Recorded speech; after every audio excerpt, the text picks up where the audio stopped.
ধর্ম উপদেষ্টা ডক্টর আফাম খালিদ হোসেন বলেছেন, আগামীতে দেশে দিনের আলোয় নির্বাচন হবে। যখন নির্বাচন হবে তখন ভোটাররা তাদের পছন্দের প্রার্থীকে ভোট দেবেন। গাজীপুরের কালিয়াকৈর উপজেলার পূর্ব চান্দরা ইসলামিয়া মদিরাতুল উলুম তাফসিরুল কুরআন মাহফিলে তিনি সৎ ও যোগ্য প্রার্থীদের নির্বাচিত করে সংসদে পাঠানোর আহ্বান জানান। তিনি আরও বলেন, নির্বাচিত প্রতিনিধিদের হাতে তারা ক্ষমতা হস্তান্তর করবেন।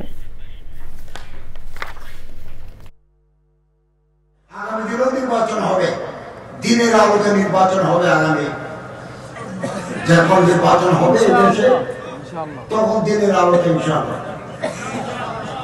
আপনাদের পছন্দের প্রার্থীকে ভোট দিয়ে পার্লামেন্টে পাঠান। আমরা তাদের হাতে ক্ষমতা হস্তান্তর করব। ক্ষমতায় থাকার জন্য, ক্ষমতায় বসার জন্য যত মানুষ মারা লাগে, মারার জন্য প্রস্তুত থাকে, তারপরও আমাকে ক্ষমতায় থাকতে হবে। যারা ক্ষমতার পাগল, নয় করি যুগ যুগ ধরে ক্ষমতায় থাকে, তাদের পরিণতি ইতিহাসে অত্যন্ত মর্মান্তিক।